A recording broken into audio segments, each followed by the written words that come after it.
Time now for our CBS 21 Political Insiders. We have with us Kevin Harley, in for Charlie Giroux on the right, the Republican side, and Tony May, our Democratic strategist. And guys, the Dow today above 21,000 for a while, closing at just below 21,000, but it was because, in part, a lot of people said tomorrow's announcement of President Trump's tax plan could be huge, and mainly huge for corporate America. So Kevin, I ask you, what's in it for the rest of us who are not corporations? Sure.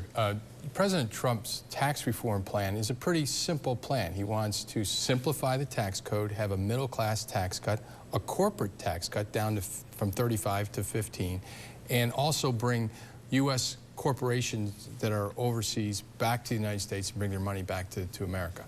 That sounds easy, but the devil is in the detail, and he's laying out a broad parameters for the House and the Senate to begin the negotiations. Tony, there's already been criticism this could cost $10 trillion over 10 years. The argument from the Trump administration is it'll create so much growth that it'll make up for that. It won't happen that way. I mean, it's a nice aspiration. It's been tried in the past. It really won't work. And what's going to happen, I'm afraid, is that there will be the business tax cut, which will be good for business growth, but the middle-class tax cut will fall by the wayside, won't be real. There won't be any real savings for the average man and worker and woman. You guys lived your life in politics, and so Kevin, if the tax thing just doesn't like leap out and be made into legislation and passed immediately, which we know it probably won't. The president's finding out Congress moves very slowly. There's still a lot of divisiveness on the Hill. Is this going to be strike three for him, or is the president just going to keep on keeping on, even though he can't get things done as fast as he'd like? I think this is the president's most important legislative initiative by far, which is tax reform, because if he lowers those tax rates, and I do think we can get a middle-class tax cut, and it has been tried in the past, and I disagree with Tony, the Reagan tax cuts of the 80s spurred economic growth, the likes of which we've never seen.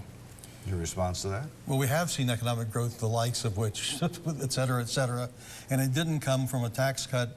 It came from investing in infrastructure, which was something that the president also said he was going to do. And I think I'm afraid this is going to be strike three or strike four, because he hasn't yet demonstrated the ability to work with the members of Congress. But at least he's going to get the word out before the 100-day mark. That's true. When he'll be here on Saturday. And I think he has had some legislative successes. 2 words, Neil Gorsuch. And the importance of him being here this weekend?